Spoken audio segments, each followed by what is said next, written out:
¿Para qué Lo hago. ¿Para qué qué? Ah, Y justo no, iba a te decir cagaste. algo. Pero No, te dilo, cagaste. pues, weón. Machito, No, machito. te cagaste, te lo perdiste, te lo perdiste. Oye, uno ya no puede decir estas cosas cuando Fuiste. ya no puede decir, ya, pues, a ver, hablo machito. Salvo que uno sea republicano. Ahí esas weas sirven. Puedes decir, a ver, ese hombrecito, dímelo. Oye, lo dicen con un desparpajo, weón. Sí, Porque si no tranquilamente, eres tranquilamente. hombrecito, no podéis decir la wea de verdad. Terrible. ¿Sí o no? Bueno, igual son llorones, así que Sí. Sí, No, y además que ahora, en vez de ofrecer combo, ofrecen un celular. Así, así. ¿Cachai o no? Cuando se pone la es buena cresta en esa. en el Parlamento, entonces, ¿qué? A ver, dímelo, dímelo. ¿Qué es Ese es eso? ah, como el valiente, ese es el valiente actual. El valiente actual es así. el aliento actual, claro, el que te Sí. saca el.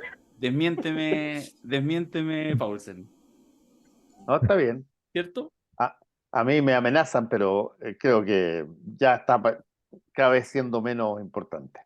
Te amenazan, ¿quién te amenaza? Tenéis que avisar conmigo, ¿no me acuerdo? Si yo aquí. Con No por mí, celulares, con pero tenemos celulares. una tropa Ponen de. el celular. No, los que amenazan nunca hacen nada. Tenemos una tropa de Hasta que lo exaltados hacen. Hasta que lo hacen. hasta que lo Sí. hacen. No, pero es Hasta que que lo que pasa es que Paulsen igual se desabotona un poco, así saca y saca el Popeye. Ok, no será que tenía ya hace 20 años, pero todavía un Popeye bien Sí, respetable sí, sí. y le gusta. No, y la experiencia la experiencia del rugby es suficientemente intimidante. Sí, sí, Sí. pasan esas cosas. Oye, espérate, antes de partir, dejen mostrarles una cosa porque después si no, no la vamos a hacer. El fin de semana que hicimos seminario de, ¿cómo se llama el seminario? El año de Gabriel, el primer año de la gestión del gobierno. Estuvimos ahí con Alberto, estuvo Fernando, estuvimos con Alberto y Fernando. Se excusó la Alematu, está bien, está bien. Estuvo invitado también Marco Moreno, Axel Callí, estuvo súper bueno. Y le comparto a la gente que al final del primer día hicimos un ejercicio así, relajado, una cosa media juguetona, y a partir de 12 momentos relevantes, supuestamente relevantes, del primer año del gobierno de Gabriel Boric, definimos, la gente definió, los asistentes, eso es lo interesante, los tres más importantes, en un formato así como de rondas de competición. Entonces, por ejemplo, Momento que momento... voy a hacer que se calle la Alexa. Ah, ya, estaría bueno. Alexa, stop. Ya. Ni lo escuchaba. Entonces, mira, por ejemplo, ahí hay cosas como la compleja relación de Giorgio con el que cae al Olimpo en el Congreso, en fin, el gabinete Caramano, impasse con el embajador, en fin, estos quedaron fuera en primera ronda. Los indultos incluso quedaron fuera en primera ronda, fíjate. Después, Ya. los tres semifinalistas, el quinto retiro, el cambio de gabinete y el tema de las dos coaliciones, digamos, de la convivencia de las dos coaliciones. Estos quedaron ya en la última parte.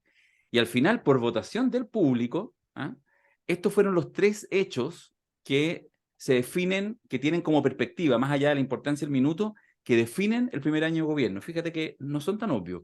Uno es que Isquia bate Mucuicuy y por lo tanto genera una corta la luna de miel, dura como menos de una semana la luna de miel con el gobierno. La aprobación, la ratificación del TPP-11 y el acuerdo constituyente, el 2.0, un proceso a toda costa. Eso definió la gente en un formato no ultra riguroso, pero sí bien participativo. Así que quería partir comentándolo porque son, bueno, de repente estos ejercicios que hacemos en los seminarios y que vale la pena Y comentar. dejemos en claro que es razonable que hayan quedado los indultos fuera porque estábamos evaluando hasta diciembre, en el fondo. O sea, la jugada no salió limpia, pero estábamos justo en el momento donde todavía era como, sí, hay errores, pero bueno, ya está. ¿Y ya había hablado Camila o eso fue sin la cuña Todavía no Camila? había hablado Camila. Todavía no he hablado, Camila. Porque la cuña Todavía. Camila, eh, Pero eh, déjenme decir una cosa. A mí no me sale la cara de enojado porque nunca tengo cara de enojado, pero estoy enojado. Entonces, y estoy tenés cara de enojado. contenta. Está buena No, esa estoy definición, está enojado. buena. Sí, pero es que me pasa que no me sale la cara enojado porque no me enojo muy poco, pero de verdad, o sea, estoy sorprendido porque de verdad, este era, este era el momento para que efectivamente lanzar algún volador de luces, cambiar de tema, qué sé yo, el gobierno lo hace y tira el tema del tren Santiago-Valparaíso. Y el tren no llega a No Valparaíso, llegaba al paraíso. Me enteré hace 15 minutos. no llega a ¿Cómo? Valparaíso, Llega a Viña. no llega a Viña. Llega a la región de Valparaíso. Dirán Sí, los... pero no se llama región metropolitana, región de Valparaíso, se llama No, sí, Santiago Valparaíso. obvio. O sea, cualquier persona que ha tomado un tren en su vida sabe que llega a la ciudad que dice el tren. No, es cualquier persona. Entonces, ojo los arbolitos, porque los arbolitos a veces no dejan ver el bosque, ¿ya? Y resulta que los arbolitos decían, no, pero si tú te bajas ahí, tomas el metro y llegáis al paraíso. Ya, no me jodáis, o sea, no llega al paraíso. Y te Ya, ¿y apuesto eso que son fue de qué? ¿Y por a qué? son de, bueno, no se entiende, porque parece que, por lo que dice, por el tuit de Sharp, que es lo único que he visto, y vi el mapa después, lo busqué, y el anuncio del gobierno, parece que originalmente sí llegaba al paraíso, y algo pasó. Entonces seguramente dijeron, sabéis que Sharp se ha portado mal, no tengo idea, y nosotros tenemos la alcaldesa, no tengo idea, pero la cosa es que Viña. Nada ¿Pero que por qué? ver. Además, ¿por qué se llama? Pero no le pueden poner Santiago Viña del Mar. Ya, No, ok, pero es que además pongan tiene Santiago, toda, digamos, también hay una definición social, o sea, obvio, ¿por obvio. qué Viña si esa gente tiene auto? Sí. Yo, yo Entonces, pienso al respecto que puede haber, quizás no lo sabemos, y puede que haya razones Por incluso ahí de razones características técnicas, técnicas, podría sí, haber. totalmente, todas las que tú quieras. Pero no le lo pongáis que, el nombre. exactamente, es una u otra, y por lo tanto lo explicas, y entonces, oye, no puede llamarse Viña, bueno, buscáis entonces capaz que incluso se llama Metropolitano, el tren Metropolitano Metropolitano Quinta Costa, Valparaíso. claro, Metropolitana Ya, Costa, listo, y mostráis las ya. bondades, pero eso. Y lo otro que es más secundario, porque efectivamente no hay una promesa explícita, hay que ser en eso muy, muy claro, pero uno subentiende que cuando estamos hablando ahora de un tren y de un tren de esta característica, uno entiende que se acerca a algo así como un tren de alta velocidad, más que sea tercermundista. Y el tiempo desde el terminal de Santiago hasta el terminal de Viña es 1 hora y media, que es un muy buen tiempo cuando hay tacos, que se entiende porque tiene creo que 6 paradas intermedias, Sí. pero que hay algo ahí como que uno dice, oye, no podía ser, como que uno igual imaginaba, no sé, 55 Bueno, minutos. además que había una oferta Ya, de pero ahí 45, te 50 minutos. pusiste hipster. Ahí te pusiste hipster. A mí me da lo mismo que que se demore 1 hora y media. Okay. Voy en tren, ¿cachai? No, Y no en eh, avión. claro, me voy en tren y no en auto. Pues ya, y si se demora lo Ya, mismo que el auto, bueno, ya. filo. O sea, Alejandra aquí Charlie ahora García queréis tren bala, Matus. ya queréis tren bala, esos que vuelan, esos que Quiero, levitan. po, quiero, po. Si hasta cuando fui a ver a Alberto me subí y andan rápido las cagas, po. Ya, pero Bueno, ya, la inversión de sí, eso. O sea, si me ponís tren bala a Puerto Montt, te compro, porque ahí ya. sí, claro. Sí. Pero Sí, tenía, pero pero tenía, a tenía en todo caso una Valparaíso. oferta, tenía una oferta, o sea, el problema es que va a salir además a colación el tema de la oferta de un privado que ofrece hacer el tren, ¿ya? Sin participación estatal, digamos, el tren de alta velocidad, en los 45, 50 minutos que dice Darío, con 3 paradas, con Viña y Valparaíso, más Casablanca. Entonces va a ser, bueno, pero mira, yo Yo creo acepto que ustedes ya todo, están acepto todo. convertidos en los viejos de los moped.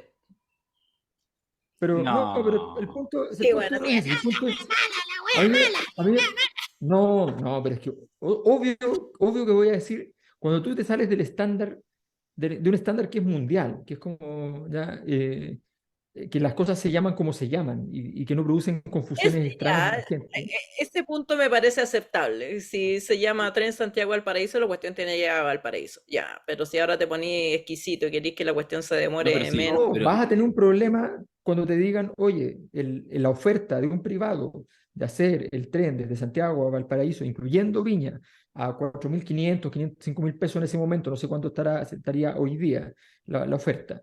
Eh, Ese tren en 50 minutos, qué sé yo, si tú no lo evaluaste, no lo tomaste en consideración e hiciste una cosa que te va a salir lo mismo, ¿ya? De plata, hay que ver, por eso te digo, te puedes meter en un lío político si es que tú tienes una oferta, Pero, porque la pero típica cuestión, ¿está adjudicado o todavía no está adjudicado o eso está adjudicado? Es un ¿qué cosa? proyecto. El del privado, sí, no se presentó un proyecto, no sé, Piñera no lo aprobó porque no era de sus amigos, y, y entonces ese proyecto existe, pero ese proyecto existe, está ahí. Entonces la No, pero te pregunta, digo, lo que anunció el gobierno es una no, lo que licitación anunció, pública, anunció que tiene un es una trazado. abierta. No, no tienen nada, tienen un trazado. ¿Ya? Entonces, o sea, estamos hablando de Es problemas para el de 7 años 2030. para ya, chao. Capaz que llegue a la calera, ¿no? Bueno, Mm. Yo entiendo que hay un problema, si tú quieres, Técnico. topográfico, geográfico de base en el tren Santiago-Valparaíso y por lo tanto no te puede durar el equivalente a un tren rápido japonés, qué sé yo, y por lo Mucha tanto te subida. va a durar un poco como lo que estaba diciendo Alberto, te va a durar 1 hora y media, 1 hora 45, que es para todos los efectos prácticos eh, igual de provechoso que ir en automóvil a Valparaíso. Eh, por lo tanto, yo no espero un tren rápido de 50 minutos a Valparaíso porque esa cuestión no va a existir nunca. Y tú tienes que aguantar la 1 hora y media o las 2 horas, solo que lo haces en tu auto con los riesgos de poder encontrar tacos en determinada oportunidad, Bueno, o y el lo hacías costo y en los tren. peajes y la benzina y la molestia y la cuestión. Exacto, o lo hacías Y además en el tren es en una una cuestión de como de opción, de estilo de vida. sí, Si una hay un tren, comodidad, puedes preferir obviamente. el tren, pero no es por velocidad. Sí. Bueno, por de pronto, Tren Santiago-Valparaíso no es lo que se presentó hoy día, sino Tren Santiago-Viña con unos intermedios. Por supuesto que muchas veces estas noticias, o más bien dicho, estos hechos, la gracia o la desgracia de ellos está en los procesos, en que se hagan adecuadamente, porque para anuncios, Puente, a Chiloé, en fin, hay millones, y lo importante es que ojalá se haga bien y que por supuesto haya una mayor correlación exactamente entre lo que se informa y exactamente lo que es. Dicho eso, llega el Sí, momento. lo que pasa es que las desprolijidades, no puede ser que tú estás tratando de tapar una desprolijidad y te parezca otra. O sea, ya está. O sea, sí, po. Hoy Eso se es tan anunció un tren que no existe. No hay un tren Santiago-Valparaíso. claro. Pero el presidente Lagos también inauguraba estaciones de Bueno, metro en una esquina y que no funcionaban y había que salir a la calle, tomar el bus porque la estación no estaba lista. Entonces, no, me parece que sí. este no es el punto para ponerse piqui porque no es tema todavía. No, yo creo que hay bastantes diferencias. Lamento decir que hay bastantes diferencias. Porque me parece muy mal en política que se inauguren cosas que no están terminadas, que no están en Siempre. condiciones. ¿Ya? Sí, Me parece muy mal. ¿Ya? Pero se ha hecho toda la vida y por tanto es un estándar. ¿Ya? Pero el estándar es que los trenes tienen los nombres de las ciudades a donde llegan. Súper ya. fácil. Entonces volvamos a ese punto que es el punto. Claro, obvio. Entonces, si vas a tapar una crisis, no la tapes con una estupidez, tan simple como eso. Tápala con algo que efectivamente tenga un mismo mínimo peso y no tenga el problema de que uno, los alcaldes, te va a salir a decir, oye, compadre, pero esto no llega a mi ciudad. Mm. Noticia en desarrollo. Menos si el alcalde no te tiene mucha buena. Tiene Menos unas si el ganas alcalde locas está, de decir, oye, esto no llega a mi ciudad. por Claro. supuesto, menos. Menos si fue tu compañero de curso en el colegio y se peleaban a combo. Entonces, Dabañino salva este problema del tren. ¿Tenemos fiscal? Sí, claro, el que menos quería el gobierno. ¿Tenemos indultos? Sí, claro, pero con tantos condoros que cuesta contarlos. ¿Tenemos avance del proceso constitucional? Sí, claro, pero de la mano de un Congreso que cada día da más vergüenza ajena. ¿Cierto, Moreira? Tranquilo, presidente, ya no queda tanto para terminar el año. Solo 355 días para terminar este 2023 que se ha hecho eterno. Y nosotros ya estamos en el boliche donde Fernando Paulsen, Alejandra Matus, Alberto Mayol y Darío Quiroga hablan sin filtro ni maquillaje. Aquí comienza La Cosa Nostra, el podcast del análisis rudo.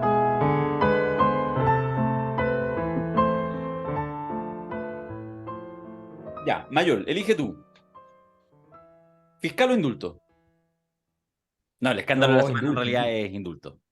indulto. El escándalo de la semana, deberíamos tener la música para eso. El El tema es que el escándalo. escándalo lleva más de una semana, entonces ya es Sí, como... no, pero es que esta semana, o sea, tenía una sismicidad controlada y de repente, ¡pum! ya se descuadró, ya. O sea, no sabemos si mañana podría extinguirse o podría seguir creciendo. Entonces, una cosa, bueno, como son las crisis, es una crisis, tal La cual. semana pasada se había ya producido 2, 3 días antes. La semana pasada grabamos día lunes 2 de enero y los indultos se habían anunciado el día 30. Y nosotros dijimos cosas, ya había un ruido porque la derecha había dicho, nos vamos a salir de la primera reacción es, nos vamos a salir de la mesa de seguridad. Y la polémica estaba instalada en que en cosas de horas se pasó de 11 a 13. Ahí estaba la duda, todavía no se sabía mucho más nada. Y por lo tanto, decíamos acá, y decía cualquier persona, bueno, es una facultad del presidente, se ha utilizado en otras oportunidades, los indultos fue incluso un compromiso de campaña, lo dijo Hamás después apenas asumió, y por lo tanto hasta ahí quedábamos. La pregunta se la hago a usted para abrir esta conversación, es si alguien pensó hace una semana atrás que iba a haber tal nivel de errores, condoros, desprolijidad, y yo le agrego una palabra que me interesa más a mí, levedad, en abordar este tema de los indultos, que hace que haya una crisis que tiene una cantidad de aristas que se abren cada vez para distintos lados y como que pareciera, no sé si crece en términos de intensidad, pero sí en términos de aristas distintas que tiene este problema. No sé si era previsible que iba a partir el año tan mal eh, el gobierno con este O tema. sea, es que era muy lógico que el tema estaba trabajado. Era muy lógico. De hecho, por eso el presidente se enoja y saca no solo a la ministra, sino que saca al jefe de gabinete, porque es evidente que él, era un tema que tenía definido, preestablecido, y que por tanto no podía salir mal, porque además, efectivamente, los indultos se tiran normalmente en esta fecha, pero se tiran en esta fecha a fin de año, entendiendo que está todo pulcro para que efectivamente no haya ninguna crisis, porque si te mandas una crisis comenzando un año, es súper problemático. Entonces no está bien. Bueno, entonces yo creo que efectivamente era completamente inesperado. Cuando nosotros vimos la desprolijidad 1, que parecía una cosa menor, que era, se había anunciado 11, eran 13, finalmente, entonces uno dice, ya, entraron 2 a última hora, cosas que pasan, ¿no? Que se habían quedado en una carpeta, alguna cosa, ya, no debería ocurrir, pero uno dice, ya, ok, pero no pasa nada. Y nos parecía hasta ahí que la noticia efectivamente tenía un cierto control.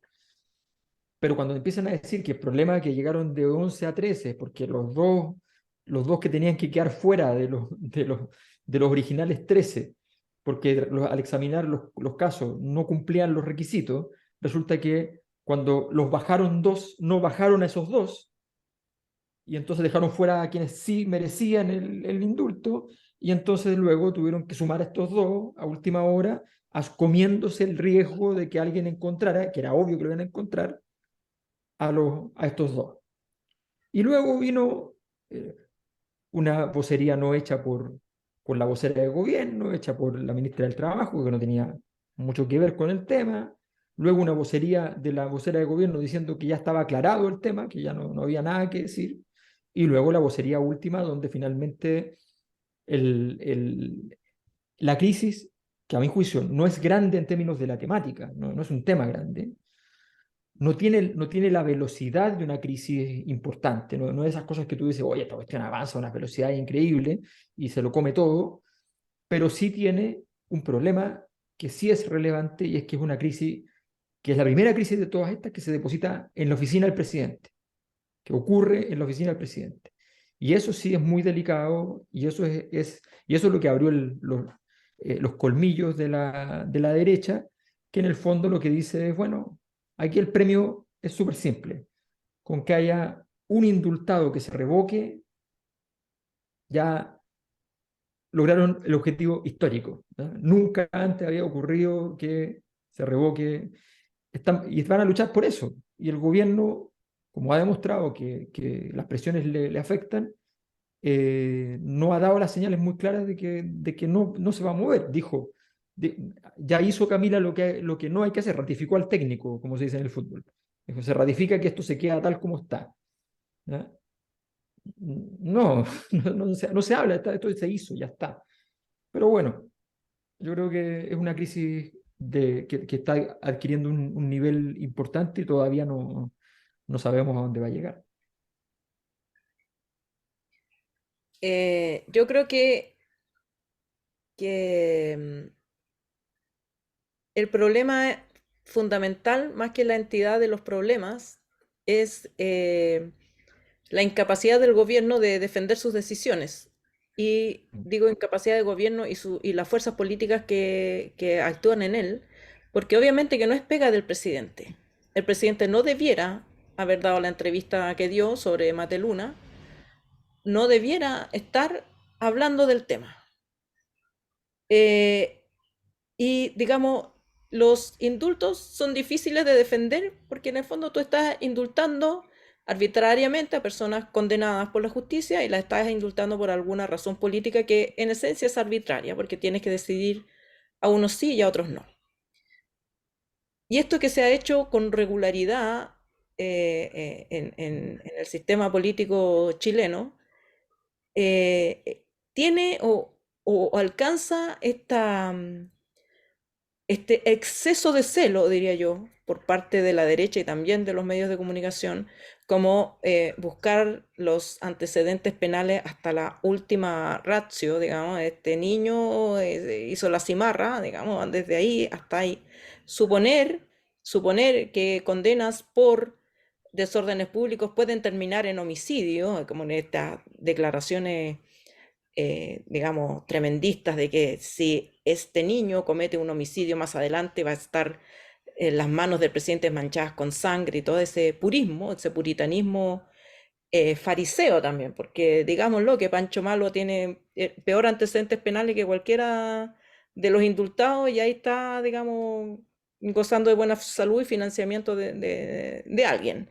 Entonces, a mí me parece que se han cometido errores de pericia política más que de decisión. Yo creo que el indulto no hay que explicarlo. Uno indulta no a personas inocentes, uno indulta a personas que han cometido delitos, o en la creencia de que la persona sea inocente no es necesario decirlo. Simplemente se indulta y se indulta a quien se indulta y el decreto se tramita y fin. Y la prensa podrá hacer su análisis, analizar los antecedentes penales, sí o no, digamos, estuvo bien o estuvo mal. Se podrá hacer la discusión sobre la institución del indulto, que es una discusión súper válida, pero de ahí a dejarse acorralar de la manera que se ha dejado acorralar el gobierno, me parece que agranda la crisis. O sea, las declaraciones de Camila Vallejos diciendo, bueno, si el presidente hubiera sabido, se hubieran tomado otras decisiones, y que después la tarde lo trata de explicar como no me refería a esto, sino me refería a otra cosa. O sea, tírale benzina al fuego. O sea, weón, esa falta de pericia y como de templanza política. Hay que tener cierta templanza, hay que saber quedarse callado, hay que saber aguantar el chapuzón y hasta que, digamos, las cosas retomen su rumbo normal, porque hasta dónde vamos a llegar con la discusión del indulto.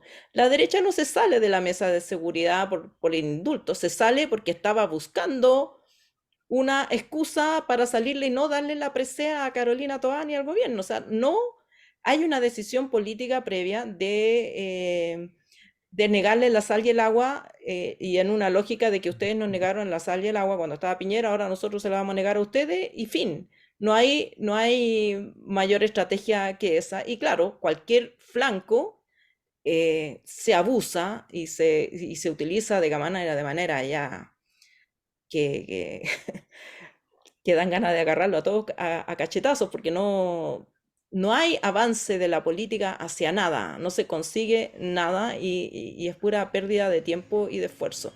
Pero me parece que dentro de ese escenario caótico como está, hipersensible, claro, el gobierno además se da el lujo de cometer errores que son evitables. Fernando.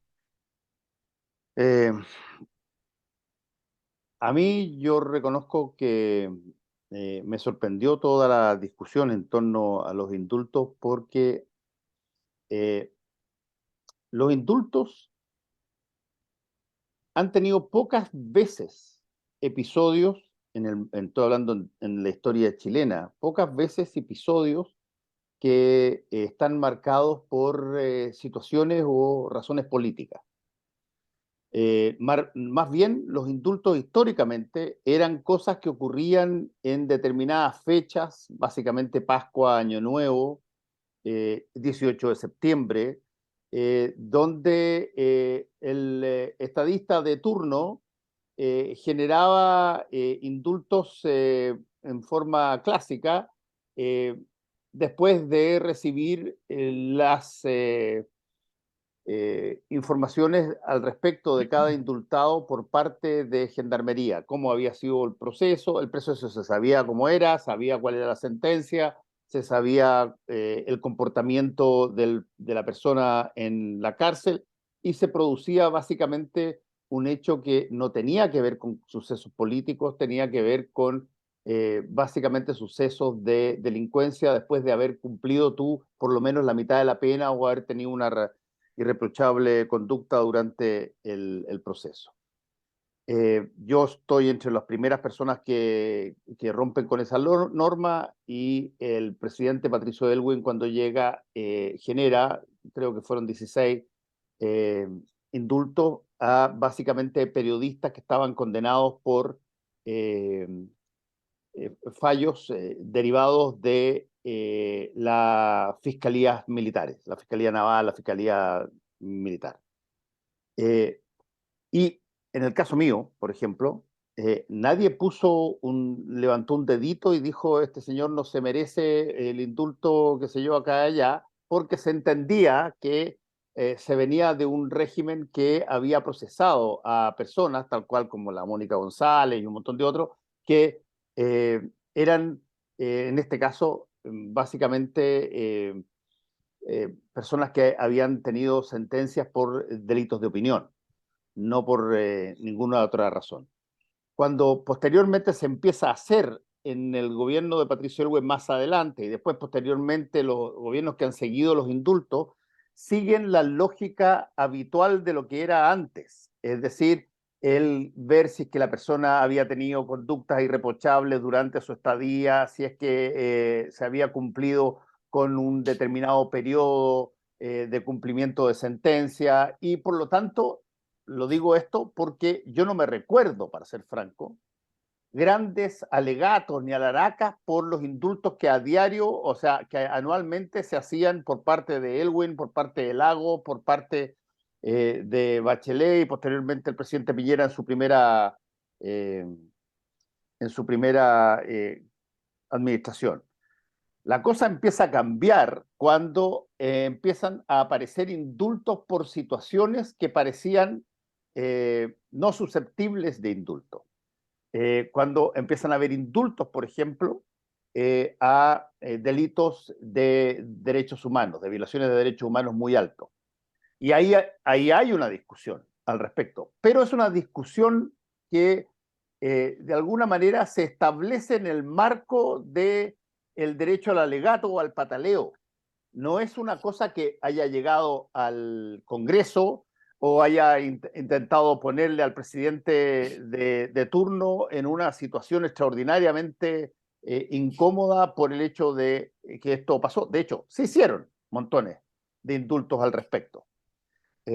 Esto tiene que ver, a mi modo de ver, con algo que el indulto no ocurre en situaciones, llamémoslo así, alejadas del momento en que se indulta. No son cosas que pasaron hace, qué sé yo, 6, 7 años, 10 años atrás. Son cosas que están muy recientes, que tienen que ver además con las posiciones de los nuevos gobernantes y por lo tanto hay una mirada al indulto total y absolutamente distinta a como era anteriormente. Entonces, mi punto en esto, lo que yo no puedo entender, y lo reconozco, pero y lo he dicho ya bastante, no puedo entender, no solamente por haber sido una persona susceptible de indulto y haber tenido esa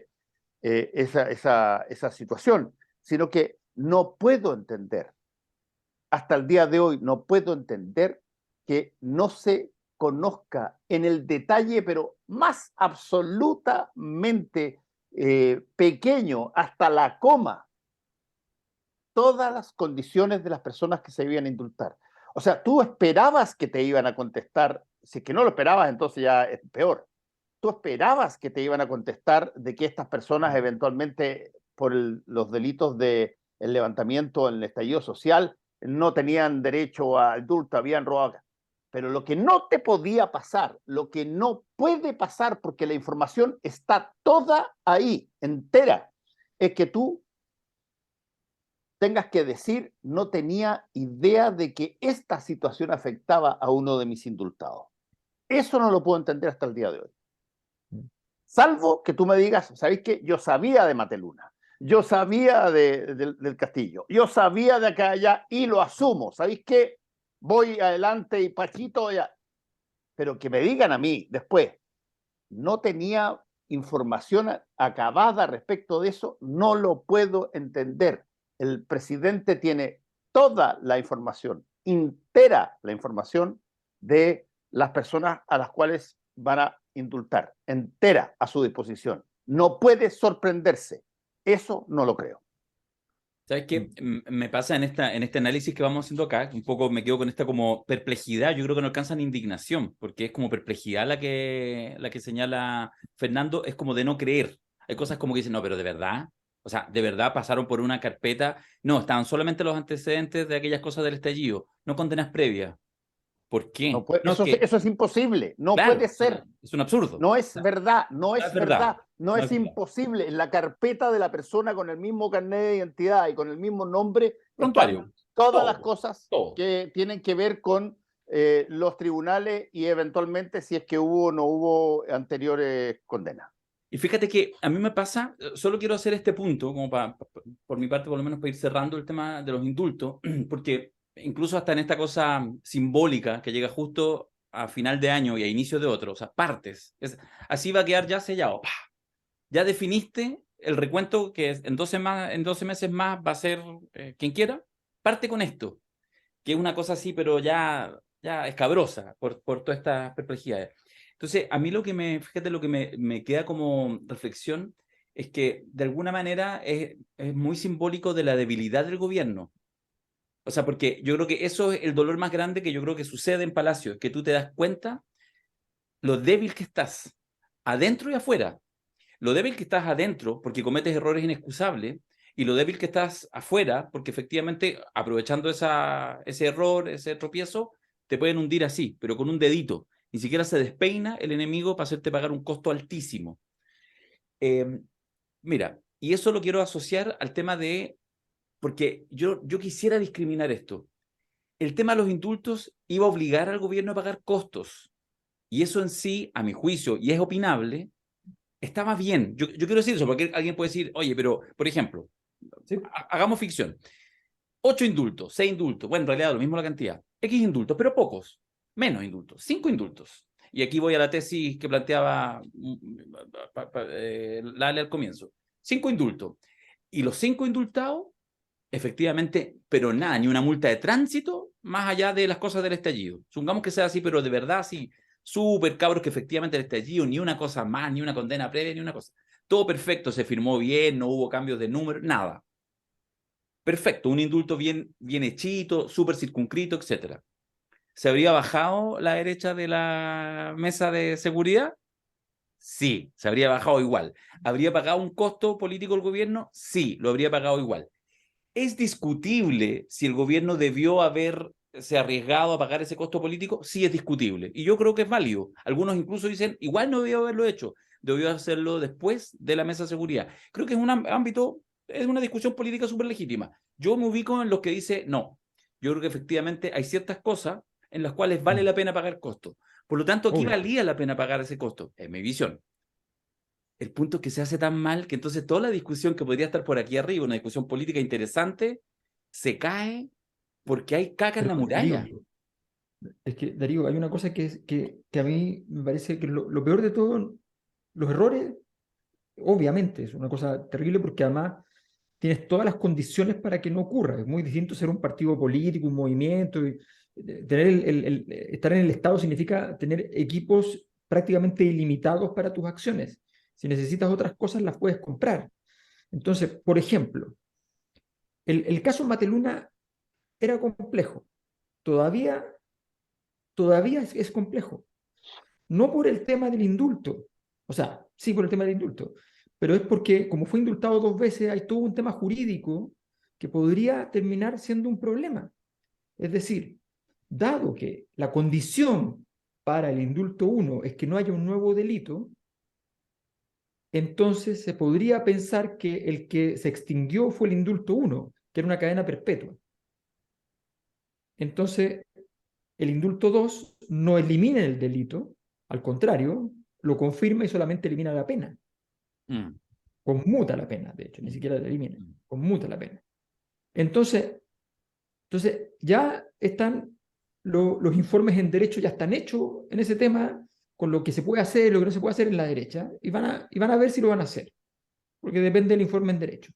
La pregunta es, estos nombres tú los tenías claros, me imagino, porque no había ninguna dificultad para eso, si lo tenías la decisión tomada, y me parece muy bien que la tuviera tomada, lo tenías listo, no sé, en julio, agosto, septiembre, octubre, ya. En ese momento, tú puedes contratar un informe en derecho para revisar, supervisar, porque ya te está 2 informes en pasando que derecho, 3 informes en derecho. tú lo que quieras, lo que quieras. O sea, tú puedes tener entonces tú puedes organizar de manera tal de no tener, porque aquí lo que pasó fue una cosa que probablemente fue una desprolijidad así de verdad así, absurda. O sea, esta cuestión, había una carpeta y alguien enredó la carpeta, y después estaban todos juntos de nuevo, habían sacado 2, se enredaron de nuevo y tenían que sacar 2, y dijeron, ¿cuáles eran? Eran tales y tales, ¿cierto? Sí, eran eso. Y ya, y Tal cual, listo. O sea, estamos hablando de una situación muy absurda que tiene que ver con un rigor administrativo y con un rigor, o sea, aquí el rigor jurídico y el rigor administrativo, y eso a un gobierno bueno, está todo el día lidiando con la administración del derecho, se le hace muy complicado. Yo lo encuentro realmente una cosa terrible, sobre todo justamente porque es todo evitable, es un caso menor, pero, y otra cosa, tener claro el guión que está usando la derecha es muy fácil. Ustedes ponen la prensa española y ponen revocación de indultos, lo encontrarán. Lo encontrarán. En la prensa de derecha española, el tema de revocación de indultos sobre los delitos en Cataluña era enorme, enorme. ¿Se pueden revocar? La pregunta, ¿se pueden revocar?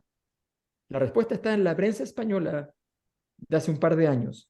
O sea, todo, lo vinieron a copiar todo. Se vinieron durante la convención a reunir en la semana distrital, se vinieron a reunir aquí a Madrid con la gente de Vox. ¿Ya? Han copiado todo, todo. Lo que hace el Team Patriota en términos de atacar a la derecha duramente, eso es Vox. Cuando llega la elección lo apoyan al final, se unen, pero eso es. O sea, es todo del libro. Saben exactamente todo lo que van a hacer. Es cosa de mirar lo que ha ocurrido acá. Bueno, eso significa que tú puedes tener un diseño para esa situación. Ahora, yo creo que no es un tema de informes en derecho, porque los informes en derecho también, ¿qué es lo que queréis decir? Y podría ser informe en derecho con 3 puntos de vista y van a salir por distintos lados. Lo que no, digamos, lo que no se excusa es que no puedan tener los antecedentes. Si los tenían, y si no los tenía, el presidente tiene la obligación de tenerlos. Entonces, si va a decir que no los tenía a la hora de firmar, entonces es peor, porque si no los tenía, se la tiene que comer. No puede Mm, salir a decir que no obvio. sabía, no puede, porque entonces en esa explicación está el argumento para pedir la revocación. O sea, si el presidente no sabía, entonces tomó una mala decisión y hay que revertirla. Fin, digamos, más allá de todos los Esquirlas. argumentos jurídicos. Pero además, los argumentos jurídicos vienen de personas concertacionistas, como el Isidro Solís, que además fue director de Gendarmería, que sale a pegarle, digamos, ahí, o sea, no es, no sé, un militante de la UDI de Libertad de Desarrollo, es un militante demócrata cristiano que es No, experto en Radical. electoral, Ex Están radical. Ex radical. Amarillo hoy Ex día. Sí, ya, pero está en el entorno, o sea, está a una llamada de Toá, de Marcel, o sea, es un gallo, el Isidro Solís, que aunque esté en amarillo, es un gallo telefoneable. Entonces, no puede suceder, creo yo, que en el diseño de gobierno, que tú permitas que el argumento que te va a atacar venga de tus faldas. Está bien que venga de la derecha y la extrema derecha, pero no puede venir de este entorno, por mucho que se hayan pasado amarillos, o no sé. Tiene que el argumento alcanzar para taparle la boca al Isidro Solís. Y yo creo que el argumento es político, si esto no es jurídico, esto es una decisión política.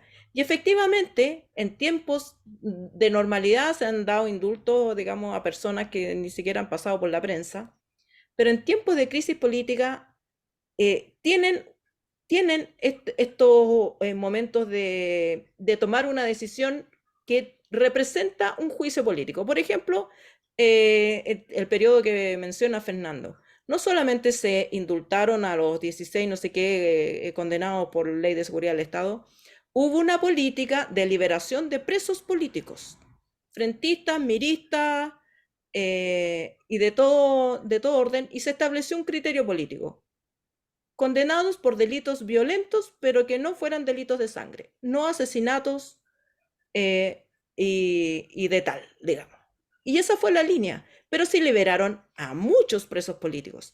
Y luego, sobre los delitos de sangre, vino una segunda discusión política. Y se estableció, y Patricio Aylwin estableció la pena de extrañamiento. Entonces los sacaron de la cárcel y los mandaron a Suecia, Finlandia y esos países. Porque se entendía que los delitos los habían cometido por razones políticas, aunque fueran delitos de sangre. Pero Patricio Aylwin no salió después de decir, chuta, me equivoqué. Oiga, mira el prontuario, pero por supuesto que tiene prontuario.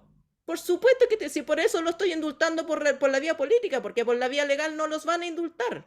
Y este es el mismo caso. ¿Por qué voy a indultar a los revoltosos del 18 de octubre por razones políticas? No porque sean santas palomas. Y no, es una decisión política. Voy a dar una señal política de que estos delitos se cometieron en un momento especial de la política chilena, donde todo era caos. Y bueno, estos cabros fueron a la cárcel. No vamos a sacar tampoco a todos. 11.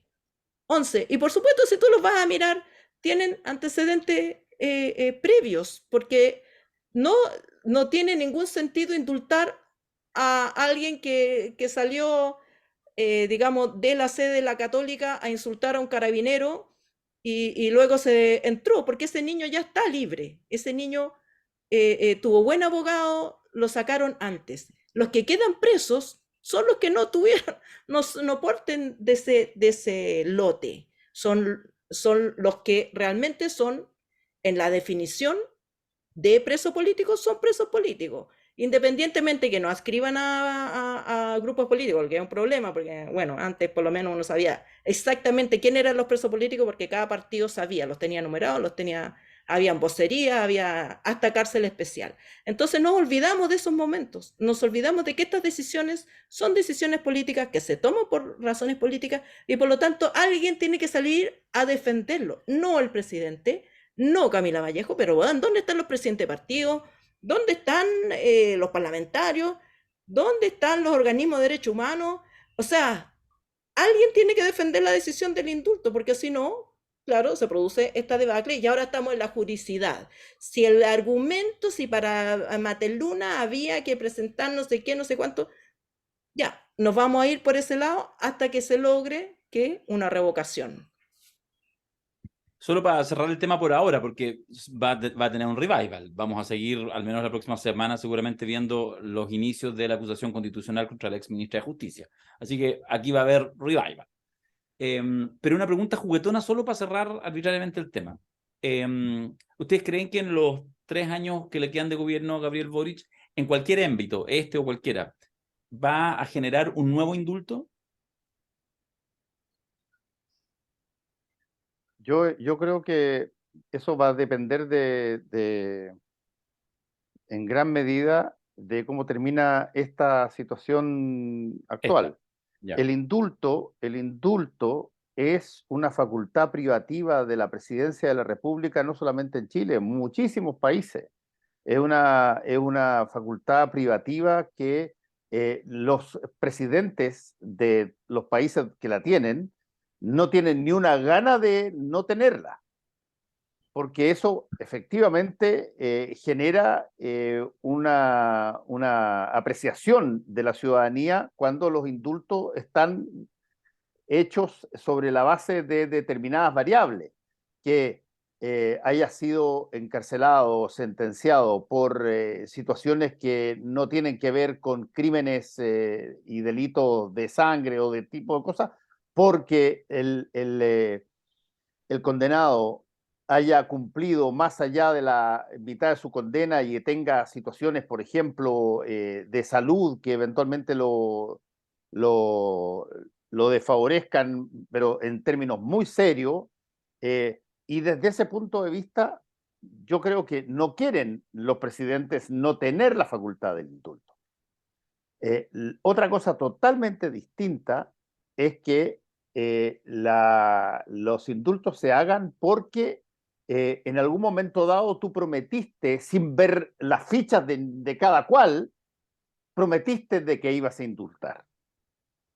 Y desde ese punto, me parece a mí que aquí hay un antecedente que es el que de alguna forma obliga al presidente a sentirse de alguna manera mandatado a los indultos, que no solamente está en lo que se dice durante la campaña, sino que además lo dice su ministro Giorgio Jackson apenas llega la moneda, que van a estar los indultos inmediatamente. Por lo tanto, llamémoslo así, las personas asociadas a los indultados o potenciales indultados, que son personas que no tienen nada que ver con el delito, son mamás, papás, hermanos, tíos, qué sé yo, que están afligidos por esta situación, van y por distintos medios canalizan la invocación a la promesa,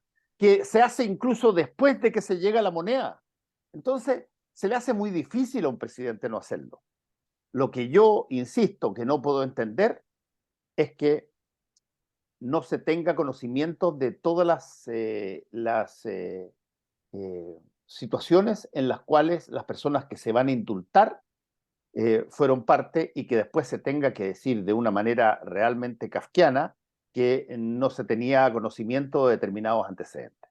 Eso no lo puedo creer, porque si es que hay una instancia que tiene todos los antecedentes de las personas que están presas, es el gobierno central.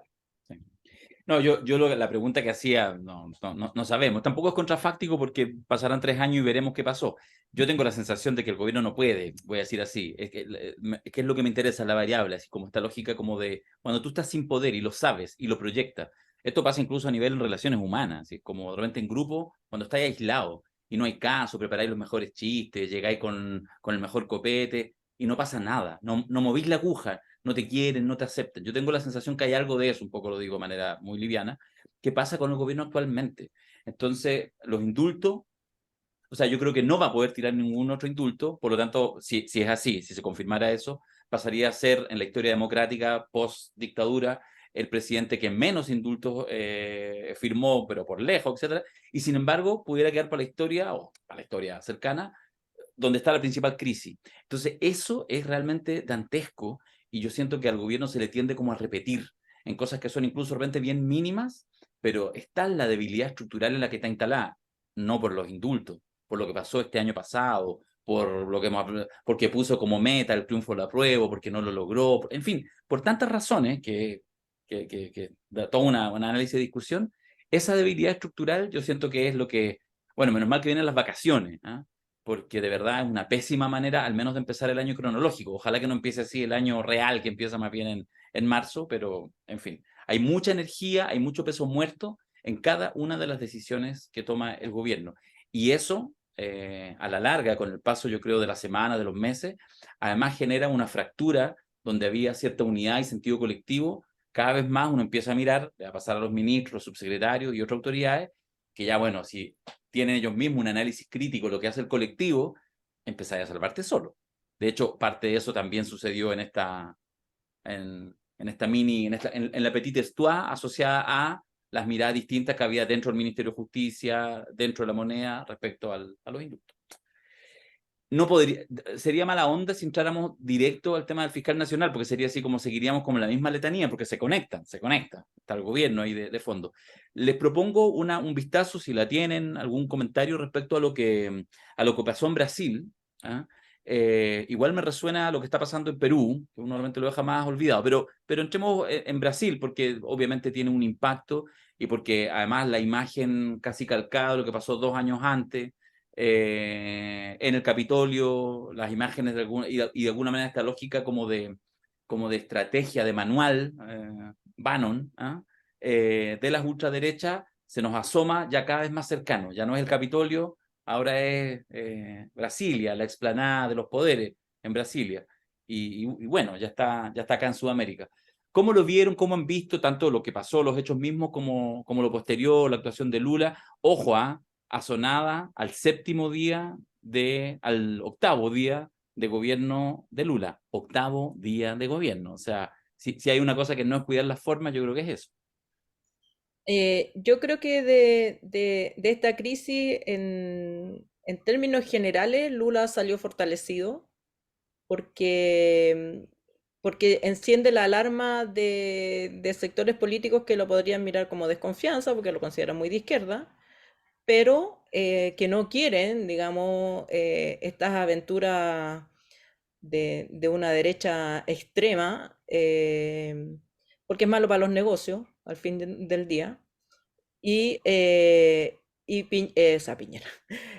Lula salió bastante arropado del tema. Lo que a mí me preocupa es el ruido de sables, porque yo creo que en Latinoamérica no es posible hacer un golpe con civiles, no es posible, y tampoco fue posible en Estados Unidos. O sea, ya los loquitos llegaron al Congreso y tal, pero bueno, la policía y un par de acciones y se anula, y además les dieron penas bastante ejemplares a los subversivos, y todavía se está investigando el rol de Trump. Entonces creo que todo eso a Trump no le sirvió en términos de demostrar que es un candidato con capacidad de gobernar y sensato. Como no le sirve a Bolsonaro esta pataleta, digamos, no le sirve. Al final del día no le sirve, no capitaliza.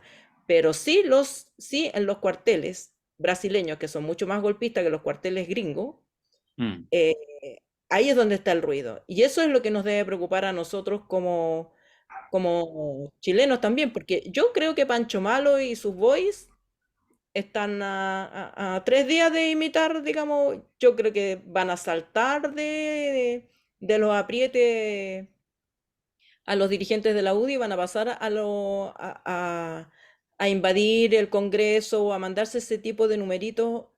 Lo que importa saber es en qué lado se van a ubicar las Fuerzas Armadas, la policía, y si no van a ver estos tipos de generales subversivos, sediciosos, como ya los hay en Brasil, digamos, este comandante que no asistió a la ceremonia de traspaso de mando, y es una zona de debilidad para Lula. Fernando. Entonces, A ver, la primera cosa, vamos por los hechos factuales, que creo que son bien impresionantes en este caso. Mm. Es imposible que tú juntes cerca de 45.000 o 60.000 personas en una determinada situación, en un determinado día, para hacer una determinada cosa sin que haya una organización detrás hiper bien constituida. O sea, yo puedo entender que de repente una marcha que va pasando frente a la moneda, sale un gallo y grita, vamos allá, y tenemos piedras, ok, salí y tiráis piedras, pero no fue tu objetivo, no fue tu cosa inicial ni nada.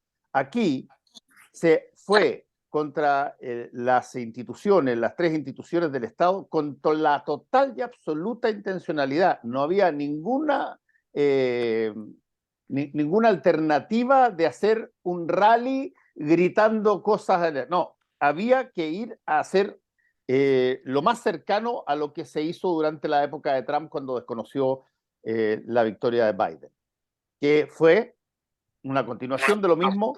Vamos a apoderarnos de las instituciones que gobiernan y desde ese punto de vista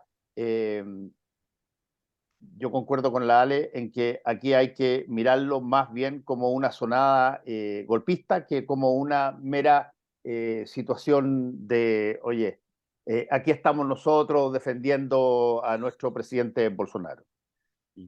Ahí De hecho, perdón. perdón, de hecho, si tú revisas lo que dice la gente cuando la entrevistan, que no tiene ni un problema en hablar, cero problema en hablar. La cagó.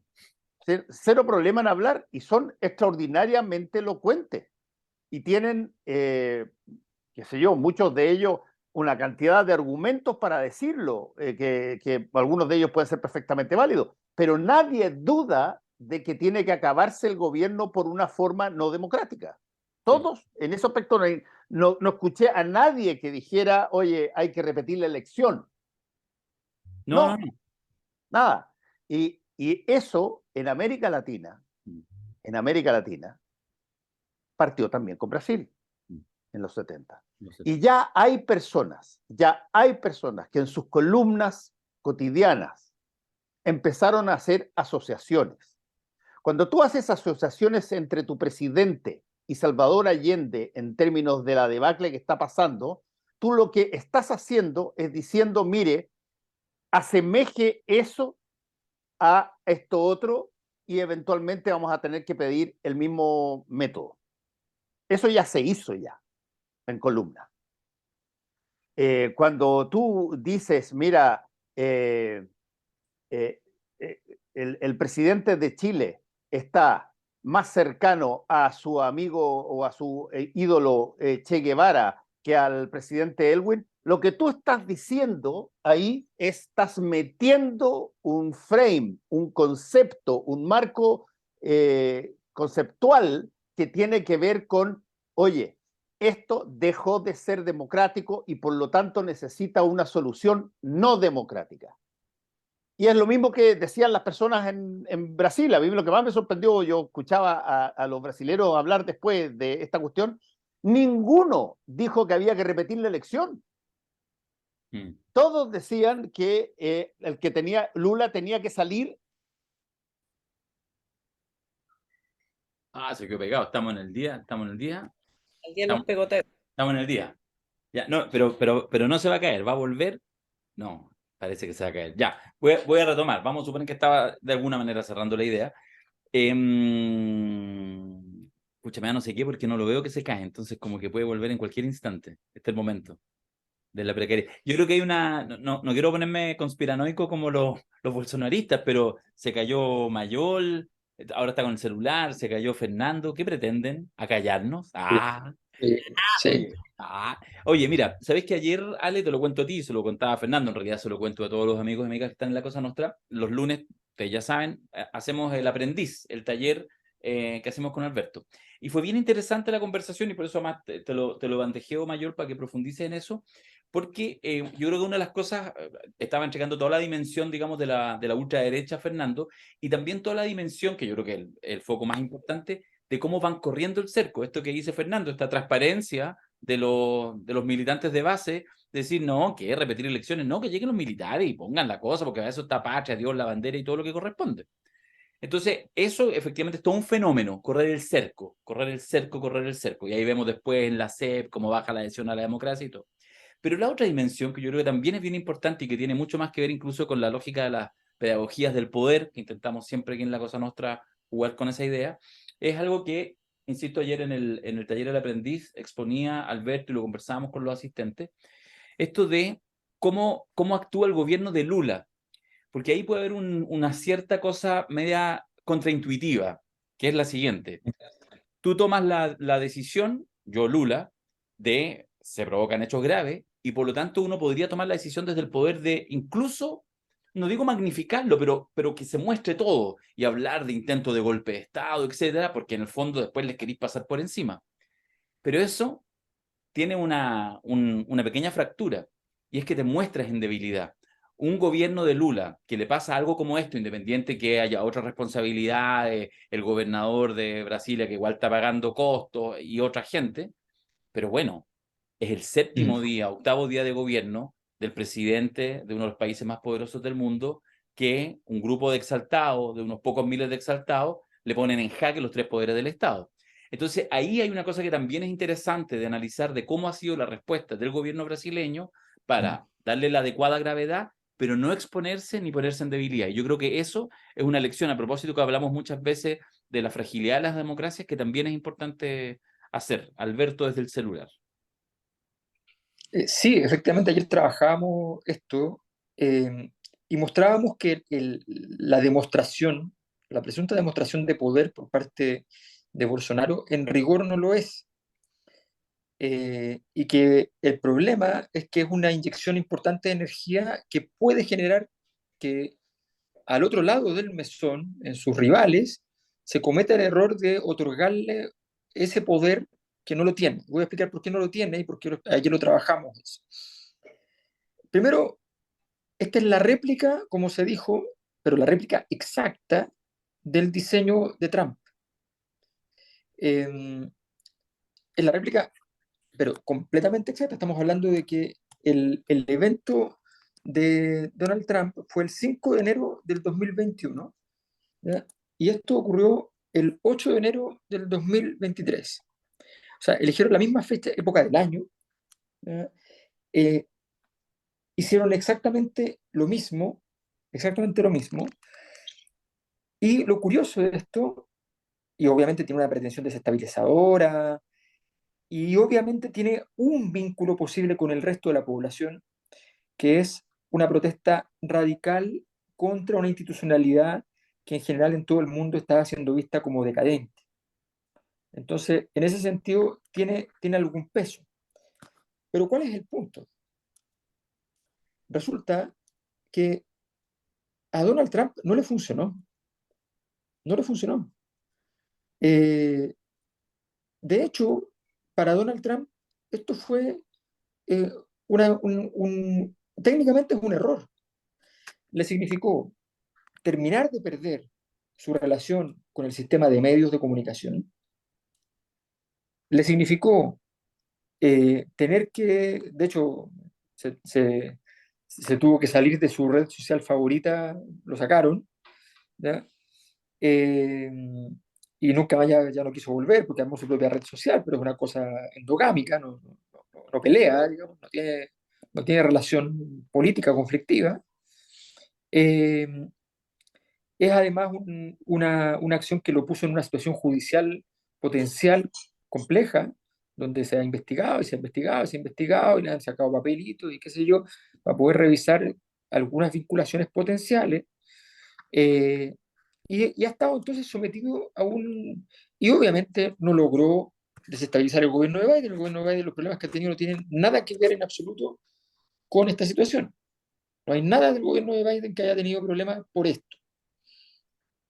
La única gran diferencia es que esto acontece en el caso brasileño con el presidente electo, no solo electo, sino que asumido, y en el otro caso estaba en situación de gobierno electo. En ambos casos se aduce la razón del fraude electoral, del presunto fraude electoral, fraude que se habría logrado constituir en el marco de una elección organizada por sus propios gobiernos. Es una cosa formidable. O sea, el propio gobierno que organizó la elección con sus funcionarios acusa fraude electoral. O sea, es una cosa formidable.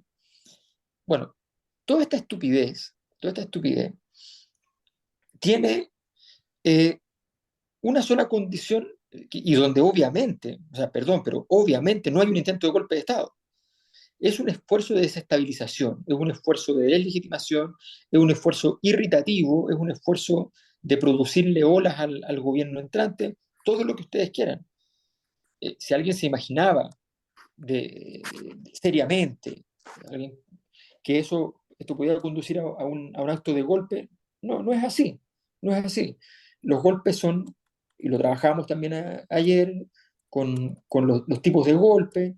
El golpe evidentemente no lo es, podría calificar para estos esfuerzos llamados los golpes blandos, que es un concepto bien interesante porque fue creado por un señor llamado James Sharp, que luego fue contratado para organizar golpes blandos. Sí, po. Ganó las lucas con Entonces, eso. Es un clásico. eh, pero efectivamente, en general, los golpes blandos son, muchos de ellos son desde el poder, desconocimiento del Congreso, no respeto a la Constitución, modificaciones, reconstrucción de nuevas asambleas o nuevos congresos paralelos al Congreso Nacional, en fin, y desde fuera del poder es los motines militares, que siempre es lo más fuerte, lo más importante es la amenaza externa de un motín militar, y las acciones conjuntas que reducen la capacidad de funcionamiento del país. O sea, efectivamente es más grave un paro de camioneros, por decirlo así, ¿ya? Que esto, o la detención sumaria de autoridades, ¿no? Esta cosa de que de repente citan a una persona y la detienen y entonces empieza un mecanismo de chantaje al respecto. La verdad es que en general no se cumplen ninguna de las características de un golpe. Lo que sí ocurre es que desde el sector de la izquierda se empieza a hablar de golpe. Y eso le da poder a este grupo desestabilizador porque le establece la tesis de que está ocurriendo algo orgánico, organizado, serio. Esto es una estupidez. Esto es una total y absoluta estupidez. Efectivamente hay que poner atención de lo que está pasando dentro del marco de esta estupidez, dentro de las Fuerzas Armadas, dentro del mundo militar, dentro del mundo de las policías. Eh, Hay algunos rumores de que la conducta militar durante el proceso fue cuando menos compleja o incluso podría haber evitado una acción adecuada de la misma policía. Todo eso son versiones que han surgido y la verdad no tenemos ninguna prueba de aquello, pero nada es descartable y todas esas cosas, obviamente, en este tipo de situaciones hay que mirarlas con mucha, a propósito de lo que hablábamos antes, prolijidad.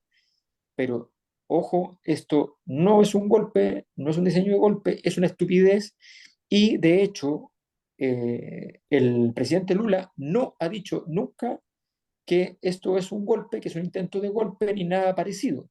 Ha usado el concepto de golpe en alocuciones muy indirectas y básicamente lo que importa ahora y lo que sí está haciendo, y eso es muy importante, es las detenciones sancionarlas.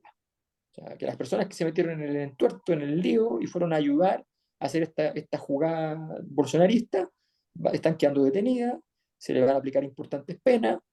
Ayer Darío explicaba que no solamente están las penas propiamente tales penales, sino que también muchas veces te pasan a cobrar cosas civiles y entonces ya se te pone mucho más complicado todavía. Entonces viene un proceso y la gran pregunta es si Lula estará en condiciones de generar una interrogatorio al menos de Bolsonaro. Esa es la gran duda, si lo logra judicializar en algún sentido o prejudicializar con una entrevista realizada en Miami por algún fiscal. Igual En por fin, si las moscas, ya nos fuimos a la posta rural, digamos. Ya Bolsonaro sí, ya se pero fue es a la que posta rural.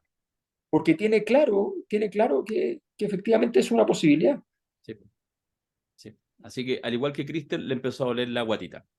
Hay que decir que el Fernando Paulsen no sufrió un ataque de las fuerzas reaccionarias, sino que, según propia confesión, pateó el enchufe. En su parte final emocionada de la locución, pateó el enchufe y apagó el computador. Creo que es segunda vez que te pasa aquí en el podcast. Sí, no, es que es sensible el enchufe. Mi enchufe es muy sensible. Está bien. Oye, solo para cambiar de... Bueno, yo creo que lo que va a haber que pasar es que sigue habiendo, hay que ir después sumando. Yo creo que la lógica está de manual de Bannon, para ponerle un concepto, hay que irlo mirando y la reacción. Probablemente lo de Perú, que es tanto más dramático, o sea, solo ayer hubo 17 muertos reconocidos en Sí. Juliaca.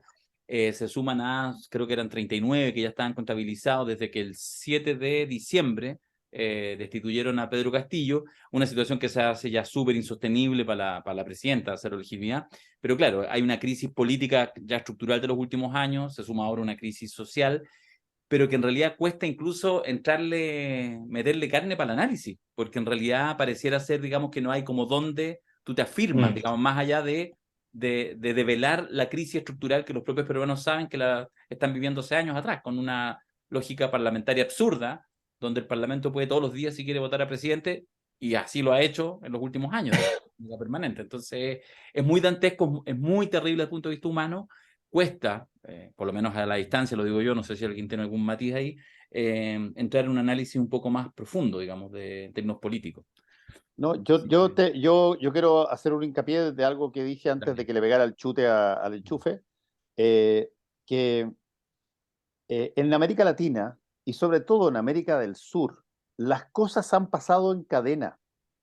No pasan, qué sé yo, casualmente porque hay algo relativamente parecido en todas partes. No, alguien en un momento dado inicia un movimiento y ese movimiento se imita, se buscan incluso hasta las mismas causas, las mismas condiciones y repetir. Yo no había visto una situación como esta desde hacía ya, desde los años 70, donde tú tuvieras varios gobiernos donde la oposición a esos gobiernos planteara soluciones no democráticas. Y lo que tú esperas es, a ver, ¿quién es el que lo hace primero? ¿Quién es el que lo hace segundo? En los 70, el primero fue Brasil. Y después siguieron peruano, boliviano, qué sé yo, argentino, chileno, en fin. Y cuando tú ves que algo que a ti te calza con lo que quieres, ocurre en todas partes, bueno, tú estás mucho más cercano a aceptar y endosar que ocurra en tu país. Y por lo tanto, eso es una cosa extraordinariamente, a mí me parece peligrosa. Lo que pasó en Brasil es muy parecido a situaciones que han pasado anteriormente en Brasil. Y que determinaron en la época de finales de los 70 una de las dictaduras más brutales que generó una seguidilla de otras por la misma causa, la misma lógica y la misma situación. Entonces, yo no estoy diciendo que eso va a pasar. Claro. Pero Perdón, yo no estoy diciendo que eso va a pasar. Sin un diseño, digamos, del Pentágono. En una de esas. Pero hoy día el diseño del Pentágono ya no es algo que no se puede encontrar en la biblioteca. Está ahí. Tú lo viste ya, no tuviste que delinearlo de nuevo, porque está.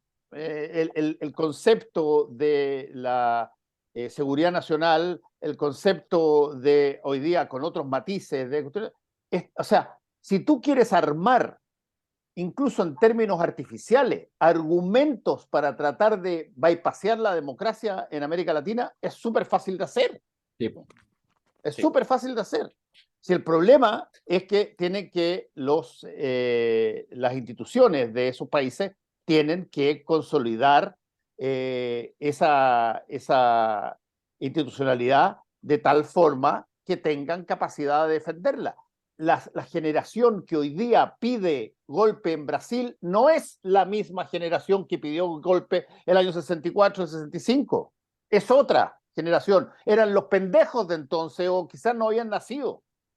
Y hoy día puede pasar eso mismo en varios países más de América Latina, incluyendo Perú. Los que están pidiendo una intromisión de los militares en Perú no son los viejos tercios de la política peruana de los años 70. Son sus hijos. Sí.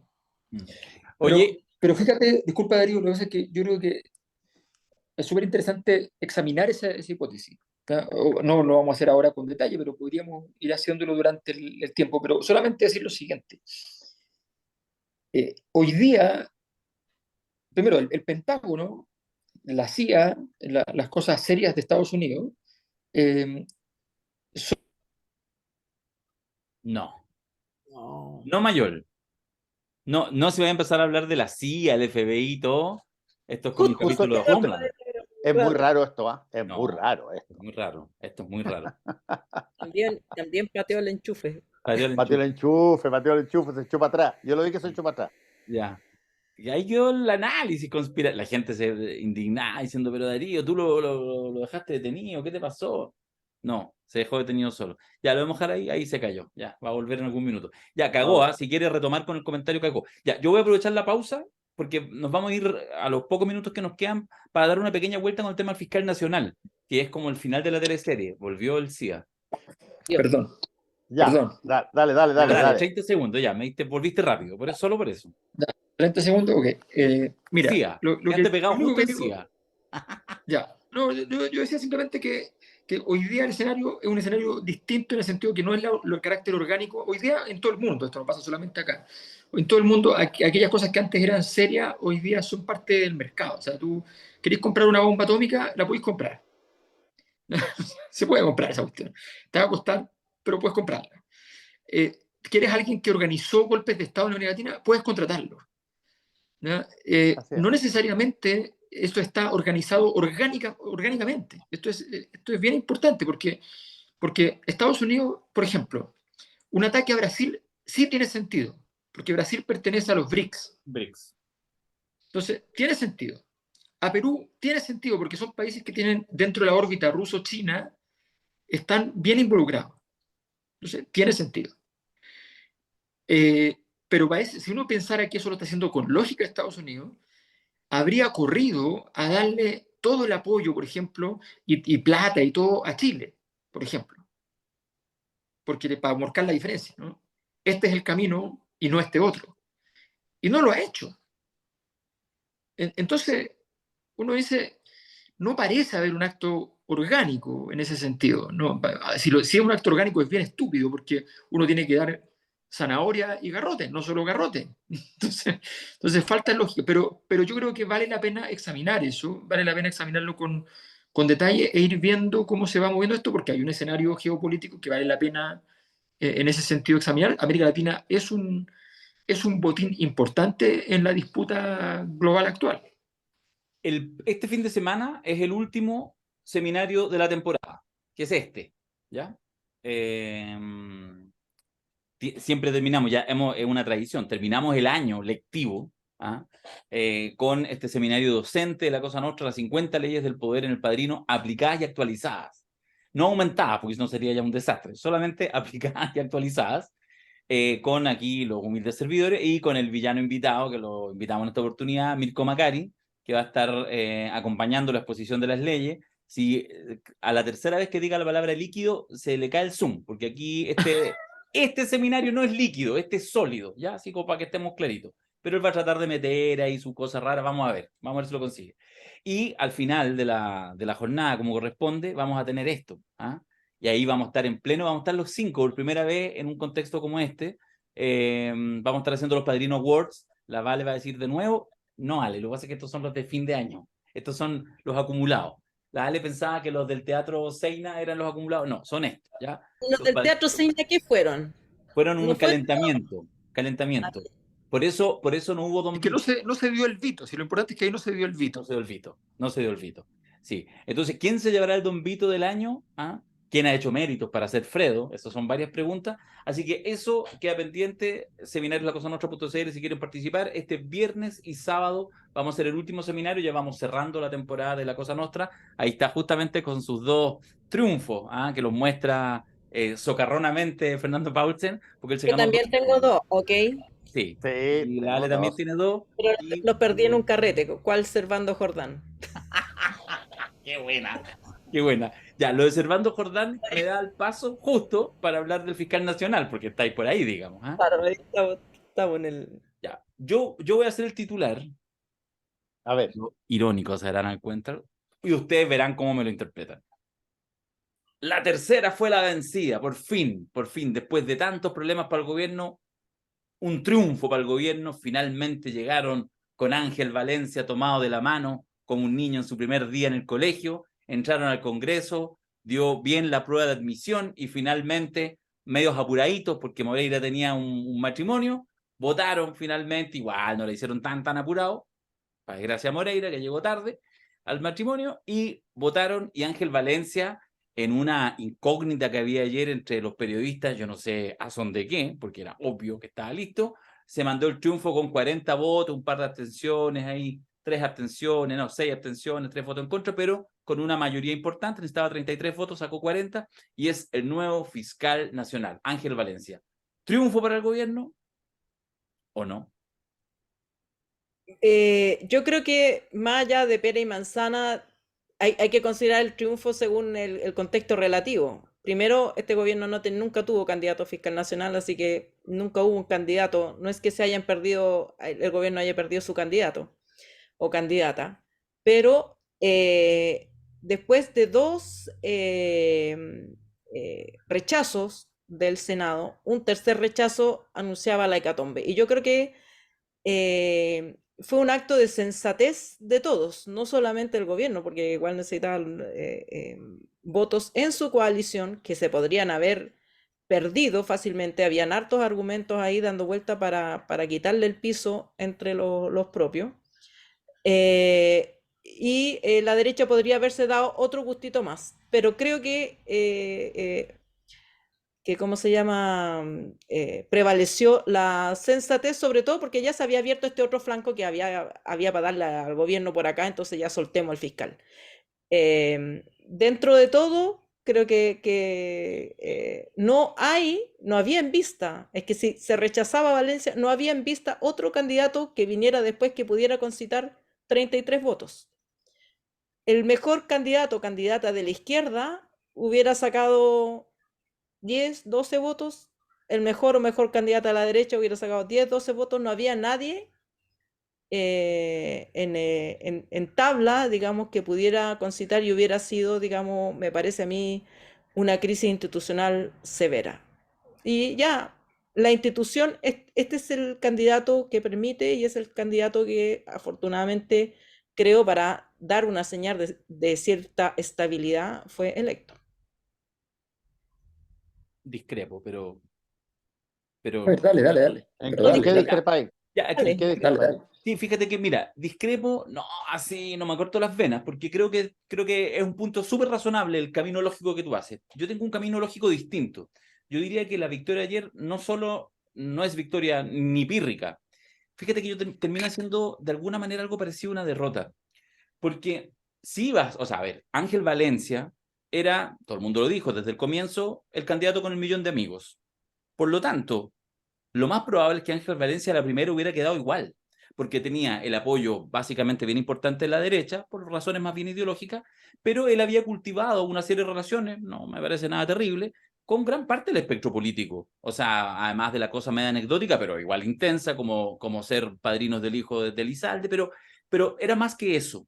Por lo tanto, estaba en ese código, ¿ya? Y por lo tanto era en realidad esto siempre son puros titulares, porque uno no conoce a fondo y de repente, desde el punto de vista de la persecución del delito, de repente un buen fiscal y hace cambios técnicamente buenos y toda la cosa, yo creo que eso es posible. Pero yo creo que el gran pero de Abbott era la cercanía con los fácticos, el mundo del dinero, gran empresariado y el mundo político. Y eso ahí es donde fue, yo creo que la principal pifia de Abbott, terrible, de época. Y de alguna manera Ángel Valencia es más de lo mismo. No sé si va a cometer los mismos errores, pero claramente eso es. Entonces, lo que yo digo, si ese es o sea, ese fuera desde el comienzo, uno podía leerlo, el candidato favorito del Senado, si algo como eso existe. Estoy de acuerdo en que no había ningún candidato del gobierno, está claro. Y no tendría por qué haberlo, si estamos eligiendo un fiscal nacional, pero era finalmente alguien que de alguna manera respondía más bien como al clásico establishment político. Entonces, a mí me parece que si ya ibas a la tercera, yo habría propuesto, se habló en un minuto de Meléndez, etcétera, otro que no fuera Valencia, que además ya tenía, quizás por errores de la ministra en su minuto, pero ya había sido sellada por una parte importante del gobierno, nada más ni nada menos que la ministra de la Mujer, ya le había hecho la cruz. Entonces, nuevamente, ir para atrás presentando esa candidatura me parecía grave.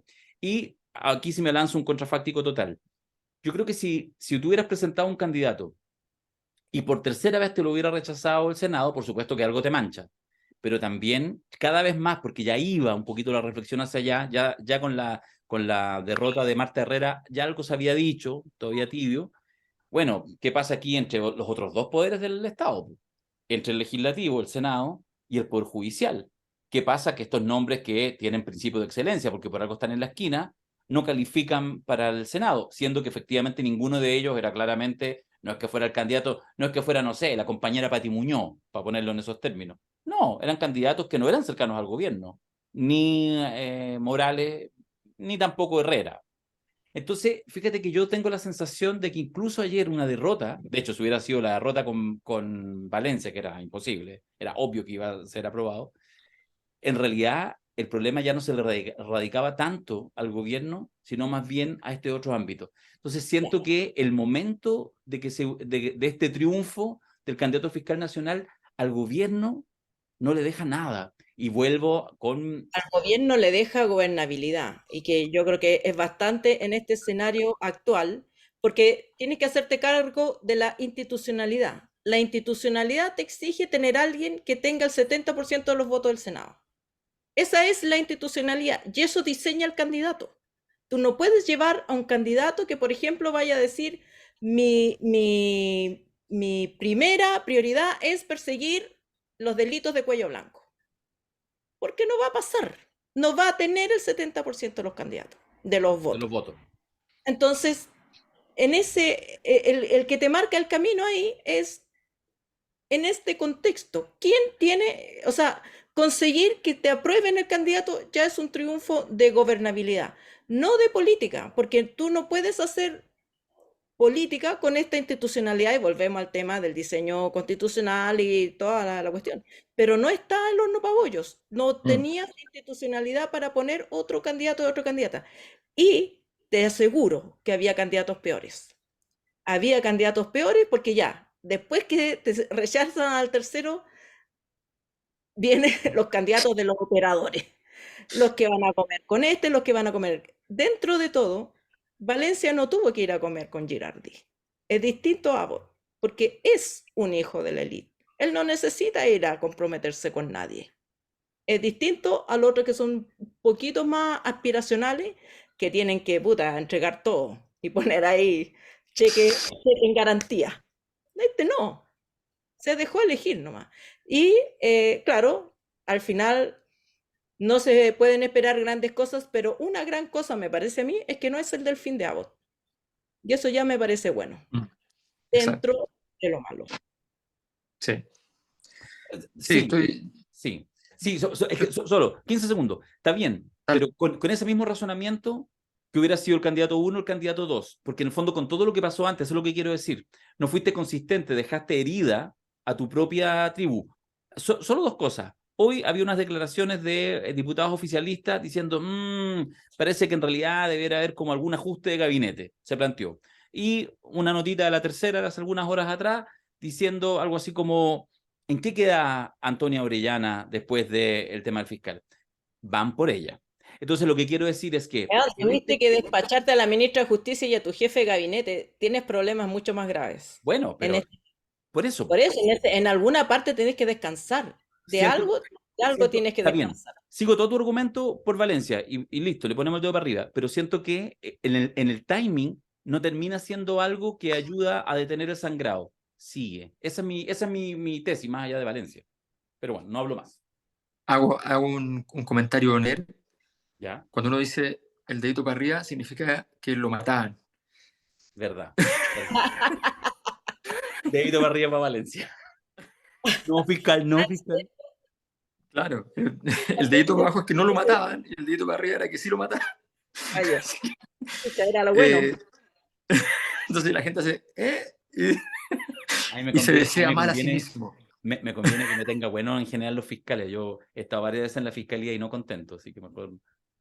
No, yo prefiero decirle a don Ángel que además yo hace mucho tiempo tengo un caso que un fiscal lo estaba investigando y supuestamente ya estaba listo para que pasara a la siguiente etapa y nunca me enteré más. Así que le digo, don Ángel, ponga orden, ponga orden. Ponga orden, eso sí. Ponga orden. No, pero yo creo que el punto que plantea la Ale es súper importante porque evidentemente ya el gobierno estaba jugando en la cancha contraria, o peor, estaba jugando en su propia área y en la área chica. Entonces ya estaba, todas las cosas eran un problema. Eh, y de hecho le hicieron olitas incluso al nominar a Valencia. O sea, el rumor era así como, ¿y si no se los aprobamos? ¿Ah? Era como, o sea, en esa, ya una cuestión absurda, totalmente absurda. Entonces, yo creo que efectivamente hay ciertas decisiones que cuando tú las tomaste en un momento determinado, en política pasa mucho, son constitutivas del futuro. Cuando tú tomaste la decisión de no tener agenda respecto al fiscal nacional, tu mejor escenario es que no haya crisis, ¿no? Y este te garantizaba que no había crisis. El problema es la cosa interna que plantea Darío, por eso lo que dice Darío también es importante, porque la cosa interna, esa nota que salió en el mostrador, ¿de dónde viene? ¿No? Un par de horas antes de las votaciones, que tuvieron que después modificarla radicalmente, digamos. Con las denuncias, qué sé yo, asociadas a la pensión alimenticia y todas esas cosas. Bueno, todo eso viene de un mundo que no, probablemente dentro del mundo Frente Amplio, Partido Comunista, qué sé yo, en ese mundo que está molesto con este escenario. Pero la verdad es que el gobierno se está comiendo lo que no podía no comerse. Y es lo mismo con el proceso constituyente. El proceso constituyente, no, digo no podía no comerse porque sencillamente no hicieron lo que había que hacer el minuto 1 para jugar el partido. Si para jugar el Siempre, partido siempre tienes, 2020. claro, o sea, tenías que partir entrando a la cancha. O sea, si no entraste a la cancha, no vas a jugar el partido. Entonces, y lo mismo pasó con el proceso constituyente 2.0, donde el proceso constituyente 2.0, el gobierno toma la decisión de estar dentro, y si está dentro, bueno, tendrá que aprobar la cuestión que sea, porque lo que no le puede pasar es que fracase ese proceso. Ya metiéndote adentro ya está muy complicado. La cuestión es una ordinariedad. Pasamos de asamblea como proyecto y idea a convención, de convención a consejo. Es una cosa, casi en términos jurídicos, casi no vale como proceso constituyente. Bueno, pero el gobierno y Es todos lo se que hay. pusieron de acuerdo. Es lo que hay y tienen que sacarlo. No pueden hacer otra cosa. Entonces yo creo que el escenario lo tranquilizaron por un lado y van a tener que dedicarse ahora al tema con el que partimos, que es el tema de los indultos, porque además mientras estábamos hablando, Renovación Nacional y la UDI pidió sesión especial de la Comisión de Seguridad por los indultos y que se invite a la ministra Ríos, y también se está solicitando por parte de 2 diputados, que eventualmente pasa a ser parte de la solicitud, a Camila Vallejo y al ex jefe de gabinete Matías Mesa López Andía. O sea, Debilidad, debilidad. claro, Impresionante. impresionante. Bueno, impresionante. De verdad, impresionante. Yo esto no lo había visto. Eso nomás, Fernando. No, De verdad, de verdad. Yo no lo había visto. Pero quizás se me fue la memoria. Yo no había visto en Yo 30 siempre años lo he un visto momento de todo esto debilidad tan repetido en grande. enero. Como periodista, todo esto pasa en enero. Porque en enero quedan, normalmente, estoy hablando tiempos pretéritos, quedaba como presidente de la UDI Moreira, quedaban así, Sí, vocero, sí. siempre, digamos, los secundones que necesitaban hacer algo estridente en enero para marcar puntos y, digamos, como no estaban los jefes, los sensatos, se mandaban los condoros. Era más en febrero. En enero empezaba y en febrero se agudizaba, pero ya para el 1 de marzo todo se olvidaba. Este era el escándalo del verano. Sí, es Y verdad. siempre había amenazas de acusación constitucional, citación al COSENA porque iba volando una mosca por cualquier cuestión. Pero en este caso es una cosa de titulares. Entonces yo creo que se siente el animal herido y están, digamos, ahí los carroñeros así, pero Mm, encendidos, y no van a mm, soltar la presa. mm. Entonces, el gobierno tiene que fortalecerse, tiene que salir defendiéndose, dando no sé qué tipo de patada para espantar esta cuestión, porque o si no va a ir de mal en peor, no por la gravedad del hecho, sino que porque como está herido y está débil, por supuesto que ese es el incentivo, eso excita al Claro, que sangre, po. quiere darle el golpe de sangre, el Obvio. golpe Sí. mortal. Don Fernando. A ver, yo creo que la lógica de las oposiciones modernas, independientemente si es que son de derecha o son de izquierda, es que tú no puedes soltar la presa una vez que tú la has advertido que tiene flancos débiles. Y tú intentas al principio y entonces tiras una acusación constitucional o esbozas una posibilidad, no participas de una reunión, para ver qué eventualmente afecta o genera algún tipo de situación que duele. Cuando además esa situación que duele está basada en tus propios movimientos, lo único que no puedes esperar es que no se, de alguna manera, no se canalice todo concentrado en eso. Y yo creo que al gobierno hasta que empiece a demostrar situaciones virtuosas en términos de cosas que importen a la ciudadanía, probablemente no va a haber nadie en la oposición que tenga ganas de soltar la presa. Claro. No, po. Nuevamente con y ¿a son esto de qué? convengámoslo, no es algo que haya que decir que la oposición está haciendo algo extraordinariamente deleznable, etcétera. No, esto fue errores que de alguna manera cometiste tú mismo y dejaste que el perro que tenía hambre, bueno, se agarra la pata y no lo va a soltar.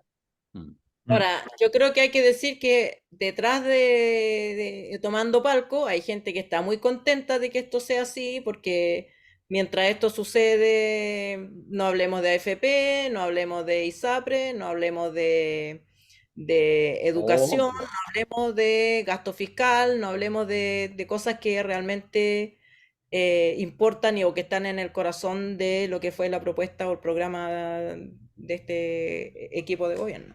Bueno, si tener un palco en un buen teatro es una cosa que sale caro. Si uno tiene tu palco exclusivo, sale caro. Ya, jóvenes, nos hemos pasado una vez más. Oye, me estaba tomando este vinito. Este es el que hablé la semana pasada, pero cambié la botella. Y este es el peor de todos. 3 botellitas te voy a llevar, Paulsen, pero parece que no te han llegado las tuyas, las blancas, Matu, A ¿no? mí no me ha llegado nada. Nunca llega nada a lo que tú prometes. No, o sea, yo sí, te he mandado vino siempre. ¡Ay, qué mentiroso! No fui yo, no fui No, si yo. fue Paulsen, si ya es, esto es personal. Oye, escuchen la frase, por favor, escuchen la frase. Siempre, siempre te he mandado vino, siempre.